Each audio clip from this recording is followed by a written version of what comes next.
Hi viewers friends, இன்றைக்கி நீங்கள் பார்த்துட்ருக்கூடிய இடத்த பார்த்தீங்கன்னா திருநெல்வேலி மாவட்டம். திருநெல்வேலி மாவட்டத்தில் நாகர்கோயிலிருந்து திருநெல்வேலியை பார்த்து போகக்கூடிய 4 வேல நாங்குநேரி என்ற இடத்துல, நாங்குநேரி 4 வேயிலிருந்து சுமாராக ஒரு 12 கிலோமீட்டர் டிஸ்டன்ஸில் இருக்கக்கூடிய இடம்தாங்க இந்த இடம். பறவைகள் சரணாலயம் கூந்தங்குளம் போகக்கூடிய பாதையில் தான் இந்த இடம் அமைஞ்சிருக்குது. நீங்கள் பார்க்கறது தான் இதனுடைய பாதை, தனி பாதை. இதில் தான் வந்து ஜாயிண்ட் ஆகுது.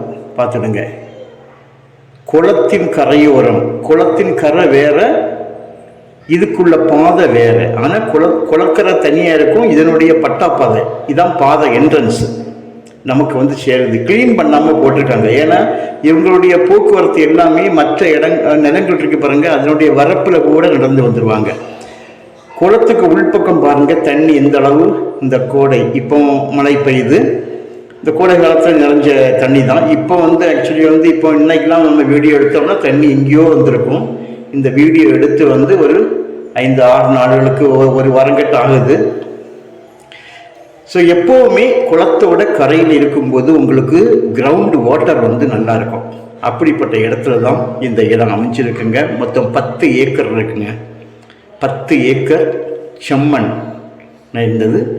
நஞ்சை விளைகிற பூமியாகும். இது நஞ்சை விளைகிற பூமியாக இருக்கிறது. வந்து ஒரு ஏக்கருக்கு வந்து 14 லட்சம் ரூபா அவங்க கேட்டாரும். 13 இப்போ பேசியிருக்கிறோம். சென்ட்டுக்கு 13,000 அப்படிங்கிறதுல கொண்டு வந்திருக்கோம். 14,000 கேட்டதை. ஸோ உள்ளே பார்த்தீங்கன்னா ஒரு கிணறு இருக்குங்க. ஒரு ஃப்ரீ சர்வீஸ் வந்து லைவில் இருந்துகிட்ருக்குங்க. நல்ல மரங்கள் வளர்த்துருக்காங்க. இப்போ தற்காலிகமாக மரங்கள் நிறைய வந்து இதை சேல் பண்ணியிருக்காங்க. நிறைய மரங்கள். தண்ணீர் வந்து பாருங்கள், எப்போவுமே மட்டம் வந்து உங்களுக்கு மேலே தான் இருக்கும். அது காரணம் என்னென்னா, குளத்தினுடைய கரையினால் உங்களுக்கு அந்த கிரவுண்டு வாட்டர், நிலத்தடி நீர் வந்து உங்களுக்கு அதிகமாக இருக்கும். ஆங்காங்கே ஒரு சில இந்த கருவ மரங்கள், உடை மரங்கள் இருக்கிறது. அதை மட்டும் நம்ம க்ளீன் பண்ண வேண்டும். தார் ரோட்டிலிருந்து நமக்கு தனி பாதை. ஆனால் பாதையை பயன்படுத்தாதனால அது வந்து கொஞ்சம் இது இந்த முள் மரங்கள் பிடிச்சிருக்கு. அதை க்ளீன் பண்ணி தந்துடுவாங்க. இந்த பனைமரம் பார்த்தீங்கன்னா இது வந்து பின்பகுதியாகும். நீங்கள் இப்போ பார்த்த பனைமரம் பின்பகுதி. இந்த பின்பகுதி, இந்த பனைமரம் இருக்கு பாருங்க, அதுக்கு அடுத்து பார்த்தீங்கன்னா ஒரு நல்ல ஒரு மிகப்பெரிய ஆறு, அதாவது கருமேனி ஆறுன்னு சொல்லுவாங்க. கருமேனி ஆறு இது தாமிரபரணி, மணிமுத்தாரெல்லாம் கனெக்ட் பண்ணியாக்க வரக்கூடிய ஒரு கருமேனி ஆறு. நீங்கள் கூகுள் மேப்பில் பார்த்தாலே தெரியும். பார்த்தீங்களா, இதான் அதனுடைய ஷட்டர் பகுதி. நம்ம லேண்டோட பின்பகுதியில் இந்த கருமேனி ஆறு வருது.